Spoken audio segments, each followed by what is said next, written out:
Do'stlikdan boshlangan muhabbat 11-qism. Fojiaga aylangan do'stlik. Ko'nglimda qanchalik xushal bo'lganligimni, qanchalik hayajonlanganligimni faqat o'zimla bilaman. Zohidaning siymasini ko'rib, bu do'stlikdan, bu muhabbatdan bir umidni ko'rgandek bo'ldim. Men Zohidaning oldiga o'qdek etilib bordim. Biroq uning meni ko'rgandagi chiroy ifodasi to'liq hayron qolgan hamda ifodalab bo'g'ilib bo'lmaydigan g'azab bilan to'lgan edi. Menga qarashlarda meni hozirla yavassimi dardi chiqmaydigandek qiladi. Men nima deyishimni, nima qilarimni faqat bilmadim. Uning ko'zlaridagi g'azab uchqunlarining neden kelganligini bilmagan edim. O iflos, qaysi yuzing bilan mening oldimga kelding, ha? O'yinimni ko'rib to'ymadingmi? Zohida, men sana tushundiray, gapimni angla. Men hamma ishlarni sana tushundiray ma'qulmi? Nimani tushuntirding? Sen tushundirgidek nima ish qoldi?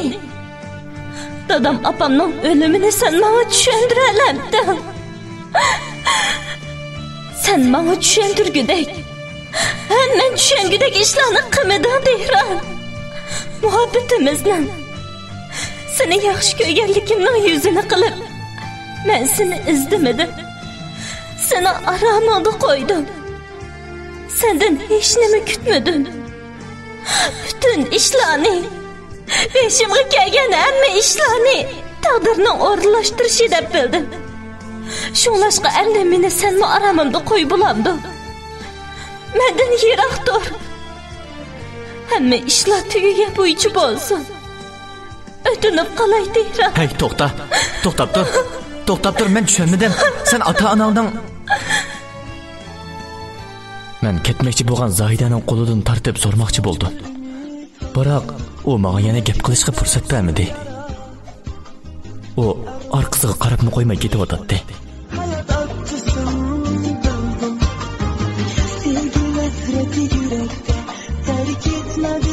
Bu ishlarning unchalik oddiy emasligini, bu tuhmatning unchalik asl oxirlashmaydiganligini men his qilib yetgan edim. Men uning keynidan qo'g'lab chiqdim. U mendan xilila yiroqlab ketgan edi. Men yugurib berib uni bag'rimga ching bosdim-da, o'tinib qolay Zohida. Bu yerda bir o'yin bor. Menga qilingan bir tuhmat bor. Sendan o'tinib qolay. Mening tushuntirishimni angla ma'qulmi? Dal shu vaqtda keynimdan bir tonish ovoz anglandi. Oy, oy, oy! Balam, siz men xili tuzuk bolaken desem, o'yinlaringizni texicha yug'ishtirib bo'lanmadingizmi? Railaning qog'ishi beka emaskan. Ha rost, burun qishlarda yaxshi hamkorlashdik. Biroq men o oyliklarning bundaqli o'lib ketishini bak xohlamaydim. Ammo mo'shundaq bo'lib qoldi. Yani kelib, ularning men o'ylagandek uncha ko'p pulimi yo'qkan. Raila degan nimamicho tuzkur. Oldiganning hammasini o'z elib, menga ozroqmi bir narsa qoldirib qo'ymadi. Yana kelib, ularning yiliq qizi Zohida degan chupranda meni izlab yuramish. Qanday qilay? O Raila evagan narsalarni qaytarilib qolsa, Raila chiqinglarmi? Shu vaqtda ko'rdinglarni ko'rsizlar. Ish qilib, men bu shaharda turmayman. Uzun o'tmay bu joydan ketaman. Raila nima ish qilsa, qanday bo'lsa o'zining ishi. Qamlashmagan. Bu gaplarni anglab turgan Zohidaning ko'zlari chanoqadan chiqib ketayilib qolgan edi. Agar men bu ishlarni tushundirmasam, aniq qilmasam, endi menga fursat bo'lmaydiganligini biladim. Bu ishlar yana o'z yo'lida davom qildi. Men o'zimning qalbimdagi minglarcha tashvish va azobni cho'nqur bir tiniq bilan chiqarib etib, yangi bir kunimni boshladim. Bugun men shirkatga boldirlik kelgan edim. Lekin shirkatda yuz bergan ishlarni ko'rib, bakla hayron qoldim. Men kirsam, Salman, Rahila, Leyli, Zohida, Kamillarning hammasi bizning shirkatga ishga tushib bo'pti. Men shirkatga qabul qilganlarning hech qaysi yo'q. Demak, ularni ishdan bo'sh tutdi deb o'yladim ichimda. Lekin tuyuqsiz Leylining bu shirkatda bo'lib qolganligini tushunmay qolgan edim. U Kamil bilan ayrilib ketgan. Biz bilan aloqalashmagan tursa, bu ishlarning bunchalik qilingan bo'lib ketishiga zoti kim sababchi?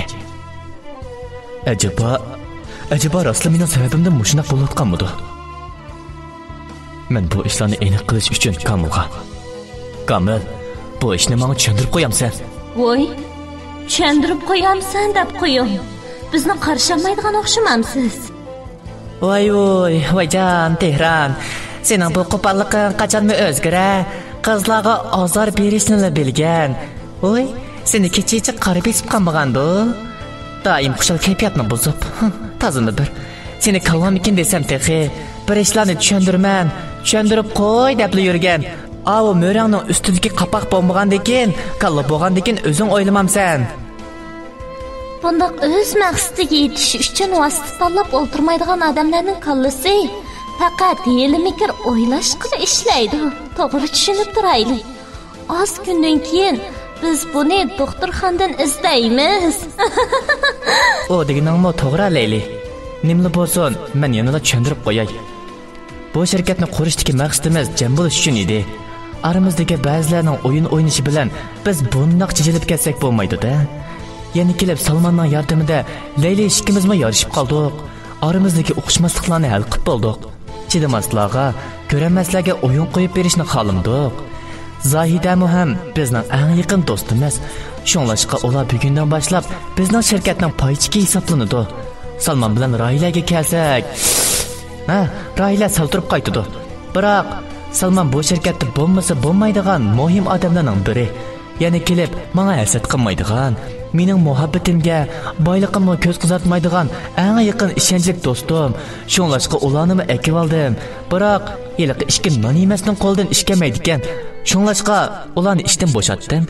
Bu shirkatga menmi tang nisbatda pay qo'shgan. Shunlashqa men mana mushuna qarorni qildim. Fikringmi yo'q? Fikring bo'lsa-mu, endi amal yo'q. Agar biz bilan ishlagan bo'lmasa, avo sening nomingdagi payni men setib olsam bo'laveradi. Hey bo'ldi balalar bo'ldi. Pay deyishib nega kelgan edik? O'zimizning ishini qilaylik bo'ldi. Voy Tehron, o muqim qozan. Bundaq chiroyingni purishtirmagina. Bo'lmasa, yo'l ochiq kassang bo'laveradi.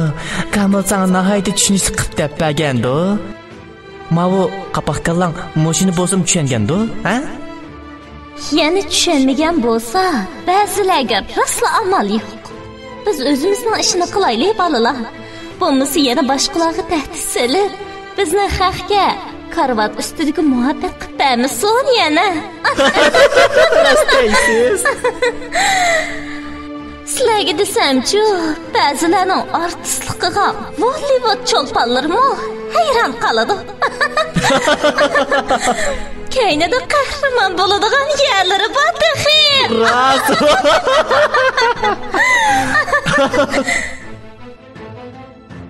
Bu gaplarni anglab turgan men hech nima deyolmadim. Qallamdan birchilik sovuq suv quyib o'tgandek andikib ketdi. Butun badalarim tonlab ketdi. G'ururimni o'tmi-to'sh qilib o'tib ketgan bu gaplarni men texicha hazm qilolmay titrab o'tdim. Ularning bir-birsiga bir narsalarni pichirlashib, men qarab mazoq qilishlari qarab turibdi. Hozir men biroz ortiqli gap qildigan bo'lsa, uningga jinimni tikib qo'yishim aniq edi. Lekin o'zim tunji bo'lib muhabbatning hidini his qilgan. Menga yaxshi ko'rishga ahd qilgan so'ygan odamim. Mening necha yillik bir yotoqda, bir uyda yotgandek yotgan. Tang yig'lab tankilgan do'stlarim. Nima bo'lsa tang ko'rimiz deb bu yo'lni tang boshlagan qarindoshlarim. Ular menga tushuntirishga imkon bermagan tursa. Mening do'stlarim yo'q. Qarshimda menga qarab, meni maza qilayotgan bu kishilarning orasidan chiqib ketishni mana bugun tunji qitim orzu qildim. Men ketishni tanladim. Sevgini, muhabbatni, do'stlikni, ishonmasliklarni, hatto tushunmasliklarni, o'yinlarni, ham tuhmatlarni, barliq aslimlarni mana bu joyda qoldirib ketishni tanladim. Men barliq ishlarga xotima berishim kerak albatta.